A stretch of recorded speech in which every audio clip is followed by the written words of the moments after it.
Last episode में हमने देखा था कि जिन्होंने डेड हाई हॉर्स को अपने शैडो सोल्जर बना लिया था। डंजन का बॉस कुछ कहने जा रहा था लेकिन अचानक से उसके शब्द ग्लिच हो जाते हैं। आगे हम देखते हैं कि जिन्हों की शैडोज और हाई हॉर्स में काफी तगड़ी बैटल चल रही होती है। डंजन का बॉस समझ जाता है कि वो हार रहा है। वो कह रहा होता है कि आखिर हम इस डंजन में क्यों आए। हम सबको बस एक ही कमांड सुनाई देती है जो कहती है कि ह्यूमंस को खत्म कर दो। ये सब बातें डंजन का बॉस किसी से तो कर रहा होता है लेकिन हमें अभी उसके बारे में कुछ नहीं बताया गया। आगे बॉस कहता है कि ये करने की हमारे पास कोई भी वजह नहीं है, हम बस ऑर्डर्स को फॉलो कर रहे हैं। फिर वो अपने 4 गार्डियन को हमला करने को कहता है। जिन्हों कहता है कि अच्छा तो अब जनरल्स भी बैटल को ज्वाइन करने वाले हैं। हम देखते हैं कि एक जनरल्स आयरन पे अपनी स्वॉर्ड से काफी तेजी से अटैक कर देता है। आयरन जल्दी से उसे अपने वेपन से काउंटर करता है और उसे काफी जोर से एक पंच मारता है। फिर वो अपना सर जनरल के सर को मार के उसका सर फोड़ देता है और बाद में अपने वेपन का यूज करके उसका खेल खत्म कर देता है। आगे हम देखते हैं कि 2 जनरल्स इग्रिस पे अटैक करने आ रहे थे। एक जनरल इग्रिस पे स्वॉर्ड से अटैक करता है। इग्रिस अपनी स्वॉर्ड से उस अटैक को काउंटर करता है लेकिन तभी दूसरा जनरल इग्रिस को पंच करने आ रहा था पर इग्रिस अपने रिफ्लेक्सेस से उस अटैक को भी काफी आसानी से डॉज कर देता है। उसके बाद वो उसके सर में अपनी स्वॉर्ड घुसा देता है और उसका खेल खत्म हो जाता है। दूसरा जनरल काफी ज्यादा गुस्से में इग्रिस पे अटैक करने आता है। इग्रिस काफी आसानी से उसके अटैक को काउंटर करता है जिसके कारण वो जनरल पीछे ढकेला जाता है। तभी पीछे से आयरन आ जाता है और उस पे वार कर देता है जिससे वो जनरल दूसरी तरफ गिरने लगता है और वहाँ पे टैंक अपने पंजे से उस पे अटैक कर देता है और इसका भी खेल खत्म हो जाता है। जिन्हों कहता है मेरे जनरल्स का पकड़ा भारी लग रहा है। आगे जिन्हों मन में कह रहा होता है लेकिन अभी मैं पोशन का यूज करके जल्दी से माना नहीं भर सकता। मेरा माना खत्म हुआ तो मेरे सारे शैडो सोल्जर्स भी गायब हो जाएंगे। आगे हमें बॉस को दिखाते हैं जो कि अपने जनरल्स को ऐसे हारता देख काफी सदमे में आ जाता है। वो कह रहा होता है कि आखिर ये कैसे और क्यों हो रहा है। एक हंटर कहता है कि हम बस ऐसे ही खड़े होकर तमाशा नहीं देख सकते, चलो हमें उसकी हेल्प करनी चाहिए। लेकिन तभी boss hymn of agony, hymn of blazing fire और हिम ऑफ ब्लाइंडनेस स्पेल से हंटर्स पे अटैक कर देता है जिसकी वजह से उनकी आदत तो काफी ज्यादा खराब हो जाती है। बॉस उनसे कहता है कि ऑडियंस मेरे परफॉर्मेंस को खराब नहीं कर सकती। फिर वो जुनू से कहता है मुझे तुम्हारा ये घमंडी मुंह बंद करना होगा और वो जुनू पे hymn of slumber, hymn of lethargy और हिम ऑफ ब्लाइंडनेस से अटैक कर देता है। लेकिन जुनू अपनी इम्यूनिटी स्किल को एक्टिवेट कर देता है जिससे जुनू पे होने वाली सारी एबनॉर्मलिटीज रिमूव हो जाती है। हम देखते हैं कि जुनू पे एक भी स्पेल का कोई भी असर नहीं होता। बॉस भी ये देख के काफी ज्यादा हैरान हो जाता है। वो कहता है मेरे कर्सेस काम क्यों नहीं कर रहे। जुनू उसे कहता है मैंने तुमसे कहा था ना कि तुम्हारी मेरे सामने कुछ औकात नहीं है। जिन्हों अपने मेज शैडो को ऑर्ब ऑफ ओवराइज देता है। वो बॉस से कहता है पहले मुझे तुम्हारी ये घटिया शील्ड डिस्ट्रॉय करने दो। फिर हम देखते हैं कि मेज काफी बड़ा फायर का एक गोला बना देता है और उसे बॉस की तरफ फेंक देता है। इससे बॉस की हिप ऑफ प्रोटेक्शन शील्ड टूट जाती है और बॉस को भी काफी ज्यादा तगड़ा डैमेज हो जाता है। वो जिन्हों से कहता है कि ये करने की तुम्हारी हिम्मत कैसे हुई। आगे हम देखते हैं कि चाइन भी यहाँ पे पहुंच जाती है। ये नजारा देख के वो काफी ज्यादा शॉक हो जाती है। वो कहती है ये मैं सब क्या देख रही हूँ। वो क्या समन किए हुए बीस्ट है। मेज टाइप हंटर्स जो समन करने में स्पेशलाइज होते हैं वो भी 1 या 2 ही बीस्ट को संभाल पाते हैं। आखिर यहाँ पे चल क्या रहा है। तभी मिस चा देखती है कि मिस्टर क्यून की हालत काफी ज्यादा खराब है और हीलर उसे हील कर रही है। वो दौड़ते हुए उनके पास जाती है। वो हीलर से कहती है कि क्या तुम सब ठीक हो, यहाँ पे आखिर चल क्या रहा है। हीलर कहती है कि हमें भी कुछ भी आइडिया नहीं है कि आखिर यहाँ पे चल क्या रहा है। आगे हम देखते हैं कि बॉस काफी ज्यादा गुस्से में आ जाता है। वो जुनू से कहता है कि तुम्हारे ये बेकार ट्रिक मुझ पे अभी बिल्कुल भी काम नहीं करने वाले। और boss hymn of rage, hymn of reinforcement, hymn of giant और हिम ऑफ कम्बिशन से काफी ज्यादा पावरफुल बन जाता है। साथ ही वो काफी ज्यादा बड़ा भी बन जाता है। वो जुनू पे अटैक करने आता है पर जुनू काफी आसानी से उसके अटैक को डॉज कर देता है। वो बाकी सबको यहाँ से जाने को कहता है। बॉस जुनू पे फिर से अटैक करता है पर जुनू फिर से बच जाता है। जुनू बॉस से कहता है मेरा जायंट से पहले काफी बुरा एक्सपीरियंस रहा है। आगे हम देखते हैं कि जुनू का माना भी खत्म हो जाता है। बॉस जुनू से कहता है ह्यूमन ज्यादा घमंडी होने की कोई जरूरत नहीं है, मैं अब तक बस तुम्हारे साथ खेल रहा था। और वो जुनू पे हिम फ्लेम ऑफ ड्रैगन से अटैक कर देता है। बॉस को लग रहा होता है कि उसने जुनू को काफी आसानी से खत्म कर दिया लेकिन जुनू अचानक से जंप लगा के उसके आंख पर वार कर देता है। जुनू से कहता है बड़ा होने के बाद तुम बस एक आसान टारगेट बन जाती हो। कोई भी मेज बिना सुरक्षा के एक असासियन के सरप्राइज अटैक को ब्लॉक नहीं कर सकता। आगे हम देखते हैं कि जुनू बॉस पे काफी सारे वार करता है। जिंचुल भी अपनी टीम के साथ इधर आ जाता है। इधर का नजारा देख के वो भी काफी ज्यादा शॉक हो जाता है। फिर से हमें जुनू को दिखाते। वो कह रहा था कि इस ड्रैगर से मैं इस पे गहरा घाव नहीं दे सकता। वो अपने ड्रैगर को इन्वेंटरी में रख देता है और वो बॉस को काफी तगड़ा पंच मारता है। आगे वो बॉस भी काफी सारे पंचेस मारता है। जिंचुल और चाइन इस बैटल को काफी हैरानी से देख रहे होते हैं। चाइन जिंचुल से कह रही थी वहाँ पे काफी सारे बीस्ट उस हंटर ने समन किए हैं। जिंचुल कहता है मिस्चा क्या आप संग जिनू के बारे में बात कर रही हो। ये सुन के मिस्चा हैरान हो जाती है। वो मन में कह रही थी सिर्फ मिस्टर चोई को भी नहीं बल्कि सर्विलेंस एजेंट की टीम की मैनेजर को भी उसके बारे में पता है। जिंचुल मिस्चा से कहता है गेट साइड से काफी इंटेंस माना की वेव आ रही थी, इसलिए मैं यहाँ स्ट्राइक स्क्वाड को हेल्प करने के लिए आया था, लेकिन लगता है मेरी हेल्प की कोई जरूरत नहीं है। मिस्टर संग अभी ए रैंक की डंजन को खुद ही अकेले क्लियर कर रहे हैं। जिनचुल मन में कह रहा होता है कि तो ये बंदा इतना काबिल है, इसमें कोई शक नहीं कि वो एक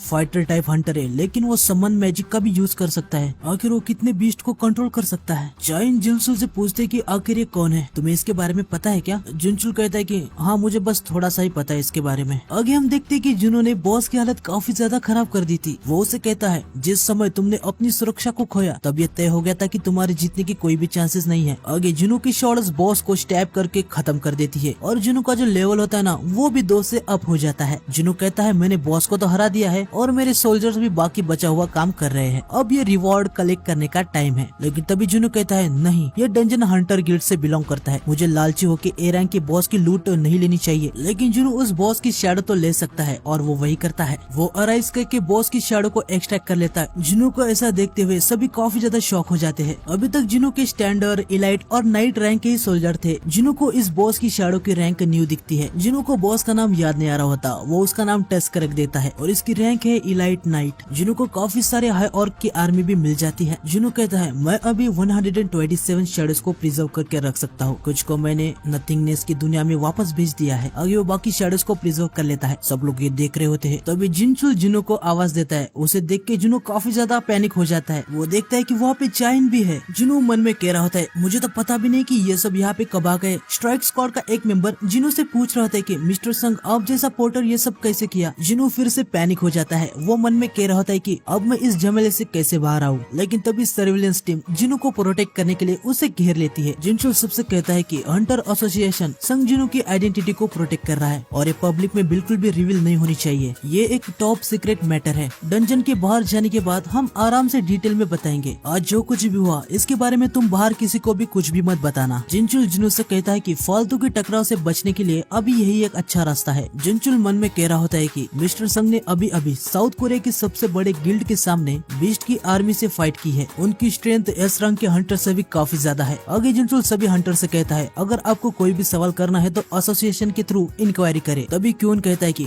तुम काफी पावरफुल हंटर हो, मैं समझ सकता हूँ कि तुम्हारी आइडेंटिटी बिल्कुल सीक्रेट रखनी चाहिए। मैं तुमसे ये नहीं पूछूंगा कि तुम पोर्टर बनने के लिए क्यों तैयार हो गए, तुमने हमारी जिंदगी बचाई है। आगे हम देखते हैं कि स्ट्राइक स्क्वाड जिनू को झुक के थैंक्स कहती है। जिनू ज्यादा समय हीलर को उसकी जो विल होती है वो दे देता है। वो उसे कहता है कि अब तुम जिंदा हो तो तुम खुद ही अपने फैमिली को दे देना। और जिनू सर्विलेंस टीम के साथ वहाँ से निकल जाता है। चाइन उसे रोकना चाहती थी पर वो कुछ भी नहीं कर पाई। तभी मेज मिस शाह से कहते हैं कि आप यहाँ पे पिकैक्स को क्यों लेके आई है। इससे चाइन काफी ज्यादा ब्लश करने लगती है। वो उस मेज से कह रही होती है कि उसने क्या सोचा होगा, उसने पक्का सोचा होगा कि मैं कोई अजीब लड़की हूँ। मेज कहती है आप किसके बारे में बात कर रहे हो। चाइन मुंह लटका के उससे कहती कि छोड़ो कोई बात नहीं। आगे हम यू जिनू को देखते हैं जो यहाँ जिनू का वेट कर रहा होता है। जिनू भी यहाँ पे आ जाता है। यू जिनू से कहता है कि सर आपके कपड़े। जिनू से कहता है हाँ मैं सीधा डंजन के अंदर से आया हूँ। ये सुन के यू जिनू थोड़ा सा हैरान हो जाता है। वो मन में कहता है ये अभी भी डंजन के अंदर ट्रेन होने जाते हैं, इनका कोई जवाब ही नहीं है, ये काफी ज्यादा अमेजिंग है। आगे यू जिनू अपने पापा के साथ की बातचीत जिनू को बताता है। जिनू उसे कहता है तो तुम जब अपने पापा से बात कर रहे थे वहाँ पे म्यूवान आ गया था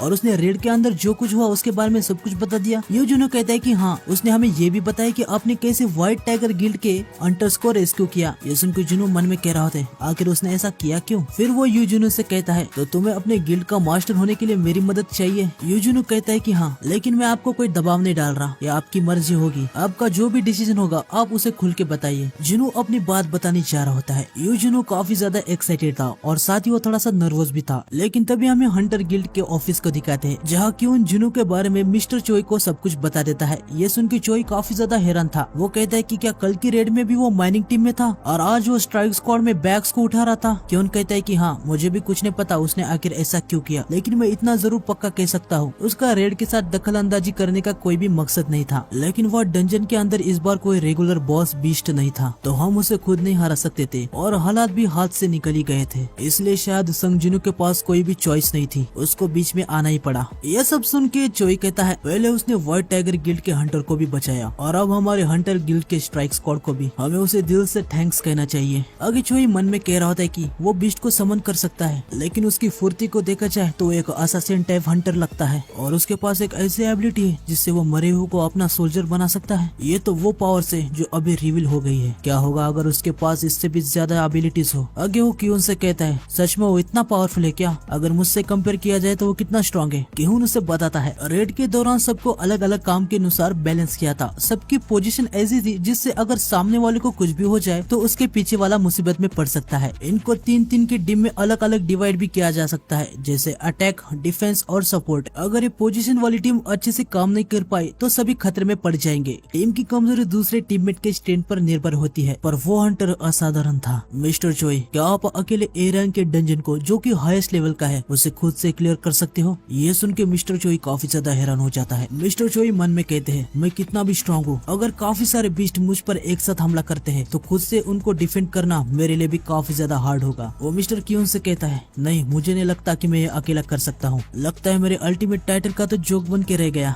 मिस्टर क्यून चोई से कहता है मैं जानता हूँ मैं इतना बड़ा नहीं हूँ कि आपको गिल्ड कैसे चलाए इसके बारे में बताओ, पर आपको किसी भी हालत में संग जिनू को रिक्रूट करना ही होगा। मिस्टर चोई से कहते हैं मैं अपनी पूरी कोशिश करूंगा। आगे हम प्रेस को देखते हैं जो कि यहाँ पे म्यूसंग के लिए आई थी क्योंकि वो इवैक्यूएशन करने आया था। तभी हम दो गाड़ियों को काफी तेजी से आते हुए देखते हैं जो कि बेक और चायजोंग की होती है। तभी प्रेस इनकी फोटोज निकाल रही होती है। बेक कह रहा होता है कि ये रिपोर्टर्स यहाँ पे क्या कर रहे हैं, आखिर ये इतनी गड़बड़ किसके लिए है? प्रेस वाले सवाल करने लगते हैं और वो पूछते हैं कि आप हंटर एसोसिएशन में ली मिसंग को रिक्रूट करने आए हैं क्या?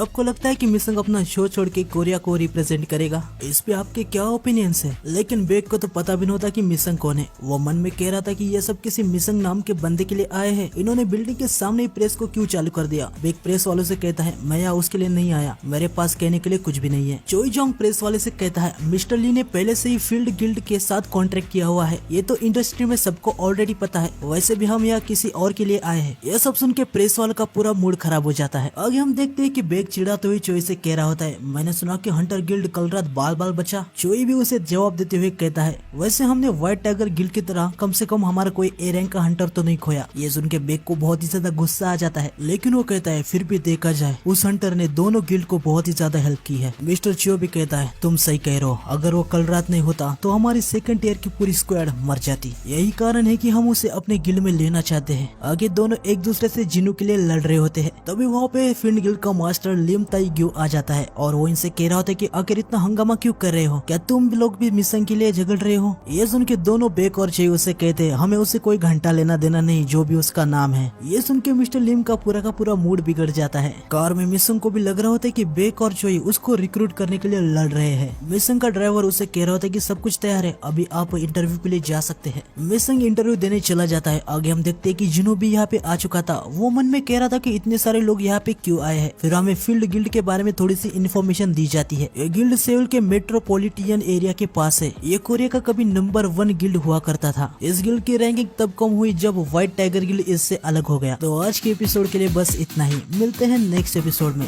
नेक्स्ट एपिसोड आएगा कल, तो चैनल को सब्सक्राइब करके बेल आइकन को दबा देना। मिलते हैं नेक्स्ट वीडियो में। सायोनारा।